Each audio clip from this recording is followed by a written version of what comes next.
Hi friends, அவங்க அப்பா வந்துட்டு லேட்டாக எழுந்திரிச்சிட்டாங்க. எனக்கு ஒர்க்குக்கு லேட் ஆகிடுச்சுமா, நாளைக்கு பார்க் அழைச்சிட்டு போகிறேன்னு சொல்லிட்டாங்க. அதனால் பாப்பா அந்த பேட்லேயே அப்பாவை 2 அடி அடிச்சுட்டு அவங்க நான் மாடிக்கே போகிறேன்ப்பா அப்படின்னு சொல்லிவிட்டு அவங்க மாடிக்கு பால் எடுத்துகிட்டு பேட் எடுத்துகிட்டு விளையாட வந்துட்டாங்க ஃப்ரெண்ட்ஸ். இப்போ மாடியில் விளாண்டுட்ருக்காங்க. மாடி மேலே வந்துட்டு வானம் ரொம்ப இதாகுது, மழை வரப்போகிற மாதிரி இருக்குது ஃப்ரெண்ட்ஸ். பாப்பா விளையாண்டுட்ருக்காங்க. நான்லாம் அப்படி இல்லை ஃப்ரெண்ட்ஸ். ஒன்று எனக்கு கிடைக்கலன்னா நான் ரொம்ப அடம் பண்ணுவேன். அது கிடைக்கிற வரையும் நான் அழுதுகிட்டே இருப்பேன். அப்போ தான் எனக்கு அது கிடைக்கும். ஆனால் இந்த காலத்து குழந்தைங்க அப்படி இல்லை.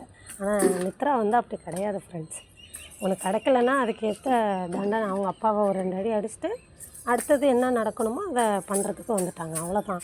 நம்ம அதுலேயே மூழ்கி இருக்கக்கூடாதுல்ல. ஒரு விஷயம் நடக்கலைன்னா அதையே இதாக எடுத்துக்கிட்டு நெகட்டிவாக எடுத்துக்கிட்டு நம்மளாம் உட்காந்துருப்போம். ஆனால் பாப்பா வந்துட்டு அப்படி இல்லை. ஏன்னா இந்த ஜென்ரேஷன் குழந்தைங்க அப்படி தான். அதனால் அவள் அடுத்தது நமக்கு என்ன வேலை ஆகும், வா மாடிக்கா போகலாம் அப்படின்னு சொல்லி என்னை கையை பிடிச்சி எடுத்துகிட்டு வந்துட்டாங்க ஃப்ரெண்ட்ஸ். இப்போ விளையாண்டுட்ருக்காங்க ஜாலியாக.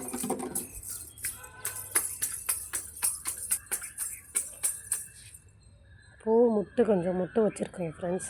முட்டெல்லாம் கொஞ்சம் வச்சு நான் தலைக்கு பூ வைக்கல, அதனால் எனக்கு கொடுக்க வராங்க ஃப்ரெண்ட்ஸ்.